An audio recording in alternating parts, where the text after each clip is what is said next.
Hey, you guys.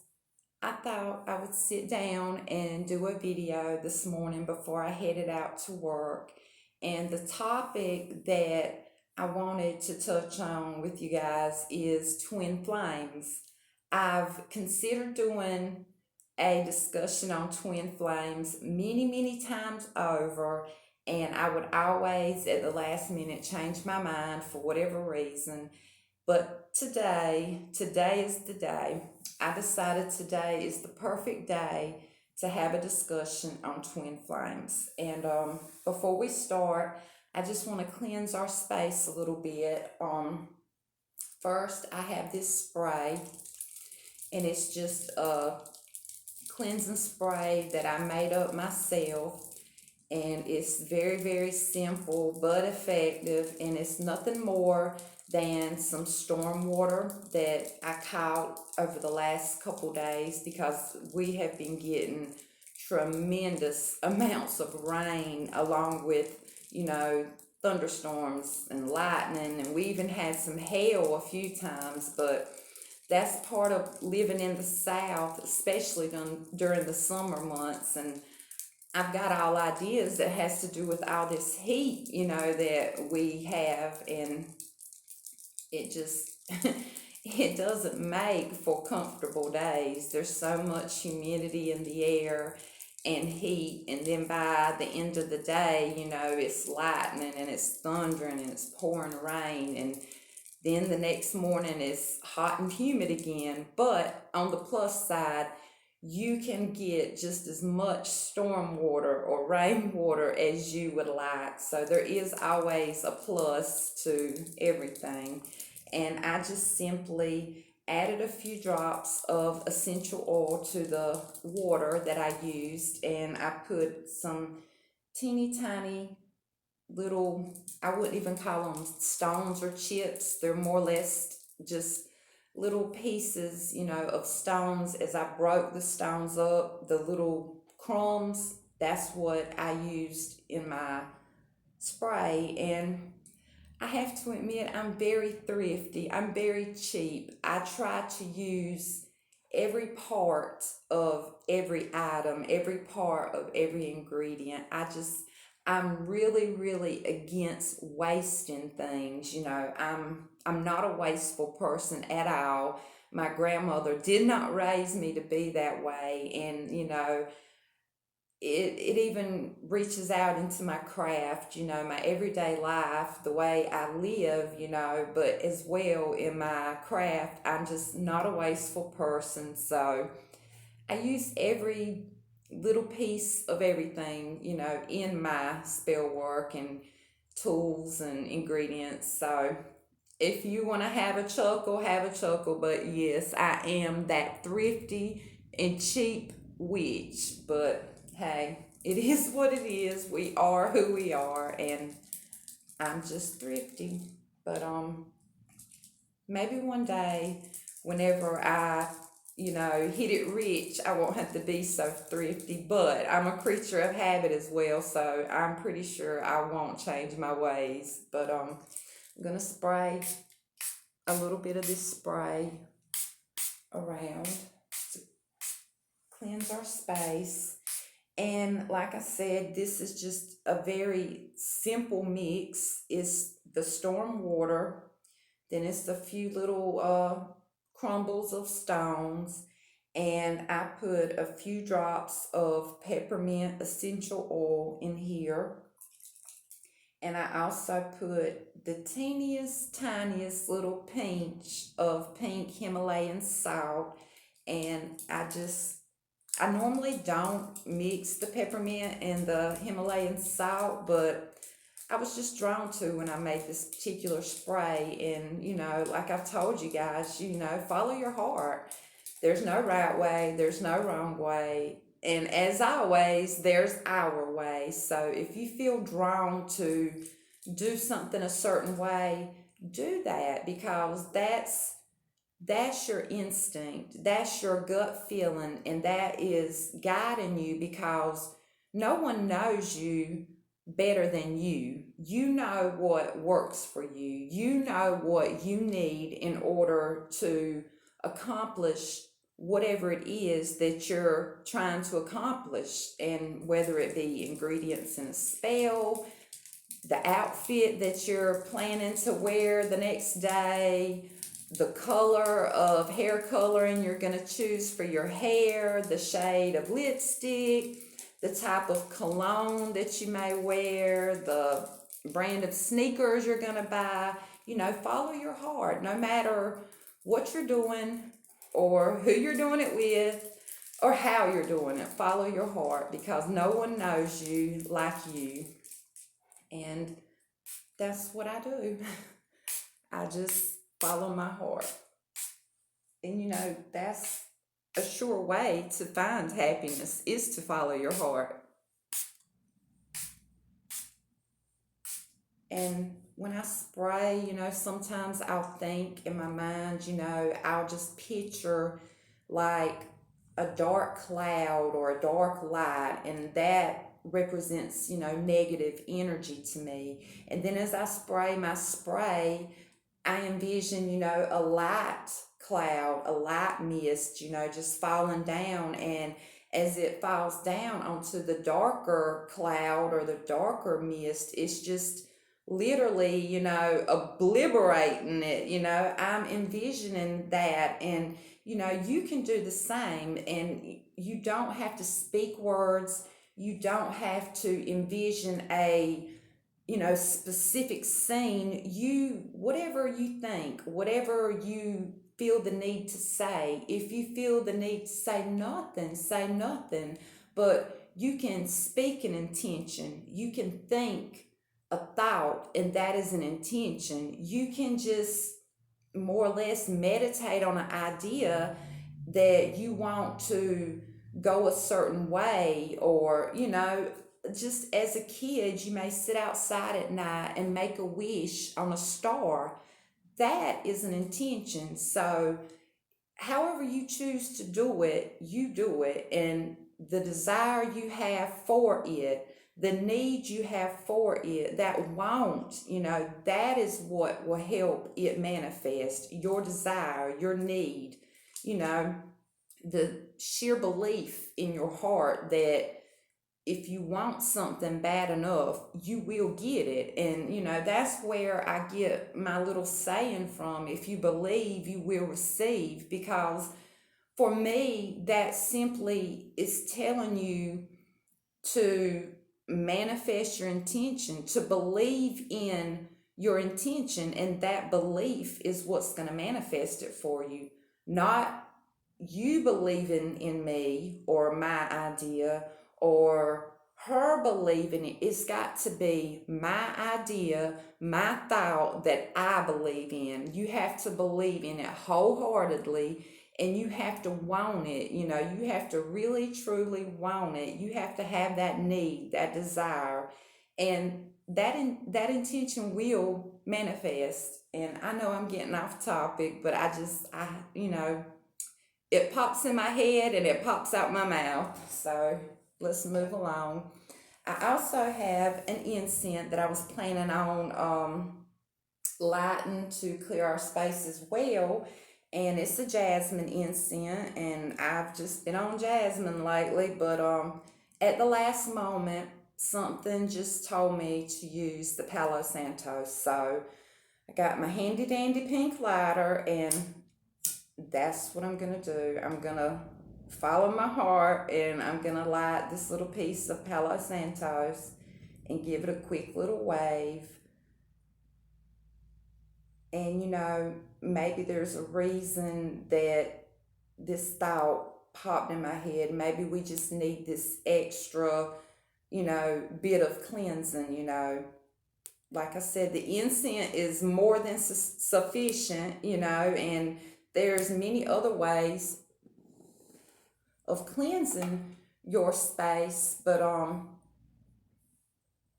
for me today, something just brought it to my attention to use the Palo Santo. So that's what I'm doing. And I just thought also, when talking about a topic like twin flames, maybe we need to cleanse our area just a little extra, just a little bit more. You know, too much is never enough. You know that saying, and I've told you guys before that negativity's always just lingering, waiting for the opportunity to sneak in a little crack, and that's all it takes. Just that little teeny tiny opportunity for that negative energy, that negative vibration to sneak right on in, and before you know it, every thought that you have is a negative thought. Every work that you do is not going as planned. It's has a negative, aspect to it. It's just you're jinxed, I guess you could say. I'm gonna sit that there. And with the topic of twin flames, of course, I brought my twin flame stone, and I've had it for quite some time. It's a little beat up because I carry it each and every day. It's very special to me. And of course, it holds, personal meaning to me as well. And I guess, we're talking of twin flames, so I guess I'll just put it out there. The reason this particular stone is so important to me and why I carry it with me each and every day is because this stone belongs to me and my twin flame. This is our stone, and it represents our twin flame relationship. I carry it, just because of that connection I have with my twin flame. And this is just a physical piece of something that I can put in my hands, and it brings peace to my heart. It, brings happiness to me. But I also use it in spell work. I use it in energy work because that it has that aspect within it to help you find your twin flame, to help you see clearly, and that's the quartz property as well. But, a twin flame stone will also assist you in starting new with someone. It will help you to see things clearly. It's a good relationship stone. It doesn't necessarily have to be a twin flame relationship. It can be any type of relationship, friends, family, lovers, but it really does have that aspect to help you find your twin flame. And it's also a good crystal to use when working in long distance relationships and long term relationships. Is really good for that. But of course, I brought the twin flame stone, and I brought this chunk of labradorite, and I used this yesterday morning in some spell work. But the reason I brought it this morning is because this is also known as the Sorcerer's Stone. It's a very spiritual stone. It's great to use when trying to open your third eye. It's great to use whenever you're trying to speak the truth. If you're trying to connect with a divine energy, with the deity, it's a really good stone for that. And I just thought, when we're speaking of twin flames, there's a very, very spiritual aspect to that type of relationship. And I just thought this would be a good stone to include. And I also brought, it's teeny tiny, but sometimes the smallest things hold the most power. But it's a teeny tiny little rose quartz heart. And of course, you guys know that rose quartz is a great stone for love. It can be self love, it can be love of others, And, the shape symbol of the heart, of course, that represents love. And I just thought, that just tops it off, the stone of love, of course, rose quartz. But like I said, it's not just for love of others, it's also good for self love. And that is important when seeking a twin flame relationship, or if you are in a twin flame relationship and you want it to go smoothly, you want it to work out in a positive light, you've got to have self love. Self love is important in everything that you do, whether it's spiritual, whether it's physical, whether it's in your craft, in your everyday life, relationships, family. Self love is so important. And I can't stress it enough. If you don't love yourself, truly, truly love yourself, how do you expect to love others if, you don't have love for yourself? How do you expect others to have love for you? It's one of those things that, there's no if, no ands, no ors, no buts. You've got to do it, and that's all there is to it. You've got to have self love. And besides, we are all worthy of love. We all should have someone in our life that looks at us and sees us in a light of love. We should have someone that cares for us, that wants us happy, that wants to keep us safe. Everyone deserves to have that special someone.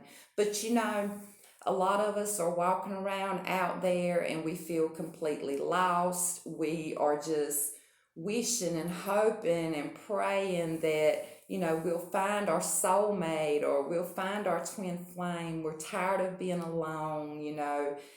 Especially young girls, they all have this dream of finding Prince Charming. And as a little girl, that was my main fantasy. I wanted my special someone. I wanted my Prince Charming. I wanted him to come in on his white horse and raise his sword up and come rescue me, and carry me off into the sunset, and my happy ending. That's what I always wanted, and I'm sure a lot of other girls want that too. And even guys, they want a happy ending. They may not want to put it out there and tell you that they like romance, and they wish and they hope, and they want that special someone in their life. Guys, I know a lot of them, they tend to have I guess you could say, maybe a power struggle with ego, or maybe they're just they're so used to being put in the light of being the strong one. We automatically look at men and we say, he's got to be the protector. He's got to be the one that takes care of everyone, and he's got to be the strong one. And we always put that on men's shoulders. And even in my belief system, of being a pagan, I still look at the man as the strong one, the dominant, force, the dominant energy. And don't take that the wrong way. Don't think I'm saying women are any less, because it's the goddess that is the creator of all. It's the goddess that even began creation. It is women that give birth. I understand all of that, but there's still a belief that's just instilled in us that men are the strong ones. Men are the protectors. Men are the builders. They're the ones that are going to take care of you. That's just instilled in us, that we always look at the man as the strong one. And There's nothing wrong with that. Everyone needs someone that is strong. Everyone needs a protector. Everyone needs someone that they feel safe with. Someone that makes them feel the, you know, the feeling of being home, comfort and safety, that feeling of home. And that is also an important key in finding out if this person you're with may be your twin flame, is if they make you feel that sense of safety, that sense of comfort. If you feel that feeling of, this person feels like home, that's a sign that this person may be your twin flame. But, back to what I was saying, we always look at the men as the strong one. And, it is what it is. Men usually are, the physically stronger person, and sometimes the mentally stronger person. Emotional, I'm not so sure, because I think females are more emotional creatures than men, and that's what I'm getting at. A lot of men, they don't want that romantic vibe. They don't want to, be the one that puts all their feelings out there. And you guys know what I'm getting at. But it is what it is. We all have feelings. We all have emotions, man or woman, weak or strong. We all have these feelings. And that's part of self love, is opening up. That's part of healing, is opening up.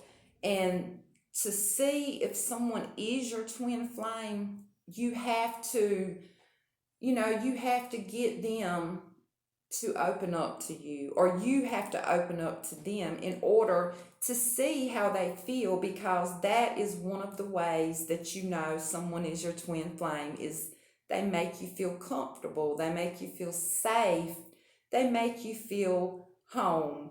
And another way is this person, they make you want to accomplish things. They make you want to be a better you. They make you want to try new things. They're like your, I guess, duality. You've always got to have good and bad. You've got to have hot and cold. You've got to have short and tall, and just the same with twin flames. That is what a twin flame is. They are the other part of you. There's a soul. Everyone has a soul. And at some point during creation, your soul splits in half. And usually those two halves will stay, on the same course. It may be a different time, it may be a different place, it may be a whole different lifetime. But energetically speaking, those two halves are in the same vicinity, I guess you could say, in the same realm, energetically speaking. And at some point in time, these two halves are going to come back together to make that whole.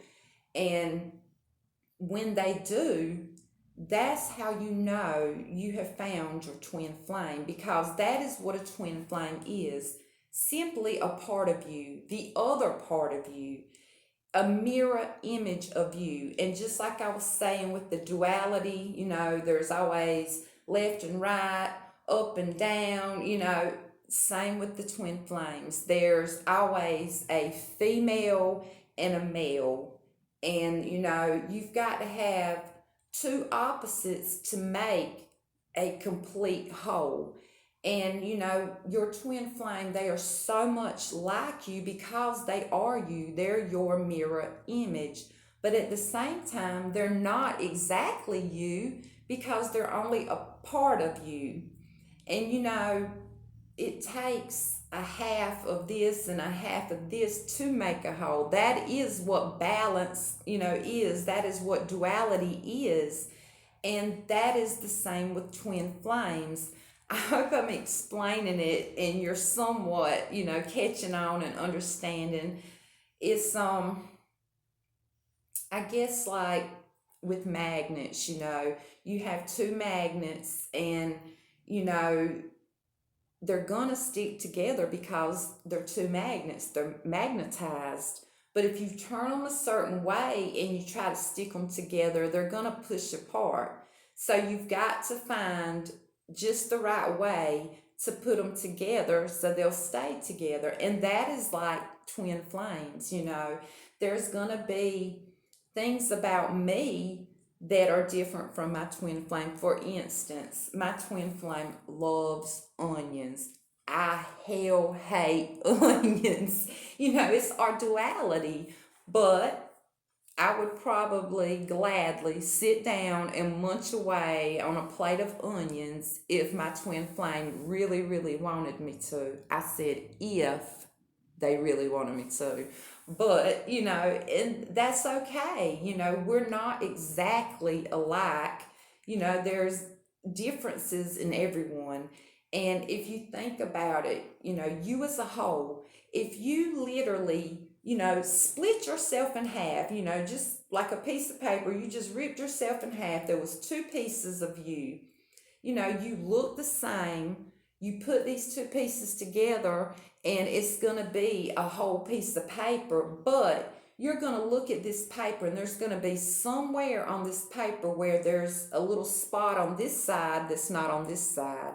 Or perhaps, this side over here is just a fraction of a millimeter longer than this side. Or maybe the fiber in the paper is, pressed and shaped just a little different. The color is off, the tone is off. If you look very, very closely, you're going to see these differences. But when you sit back and you look at the bigger picture, these two pieces of paper fit together to make a whole sheet.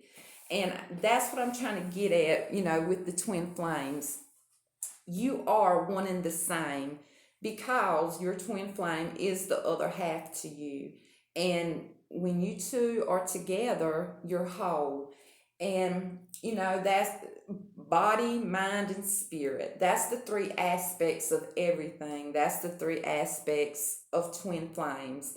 And, body, that's just like what I explained. You look alike, you may even talk alike, maybe not the same accent or the same tone, but you'll catch yourself using the same phrases or, maybe the same color, maybe the same food. You're going to have things that are the same, but also you're going to have things that are different. That's the body part, the mind part, that's the emotional part. When you first meet this person, you're going to be so drawn to them like immediately. It may be a sexual feeling, it may be a feeling of friendship, it may be a feeling of, a mixture of everything that this person has you so turned on.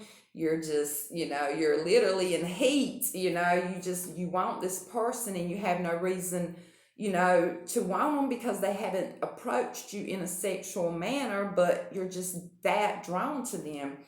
Or it could just be, in conversation you talk to them and everything that you two talk about, you just click. You like all the same things, and you have the same belief system, and you're on the same page. And then there's body, mind, and then there's spirit. And when I say spirit, of course I mean spiritually speaking. For instance, your twin flame, you could be thousands and thousands of miles apart. This person could be the furthest person away from you that's in your life at the moment.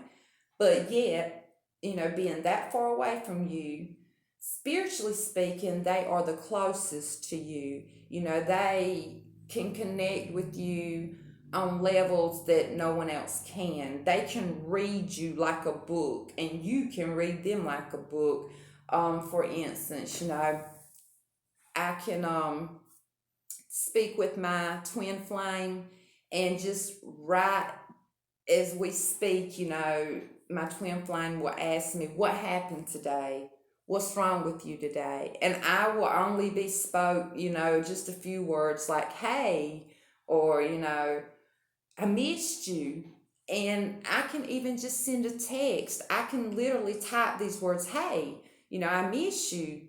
And then the next thing is, "What happened today?" Or, "How's your leg?" And I'm thinking to myself, how does this person know that I scraped my leg? How does this person know that I had a bad day? And that's part of body, mind, and spirit. That's that spiritual aspect. You're just so connected.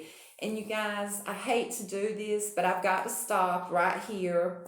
So I guess I will be making a part two. And as always, I hope something I have said so far has resonated with someone, and I will be back tomorrow for my part two to Twin Flames. And as always, if you believe, you will receive. And until then, bye, you guys. Much love.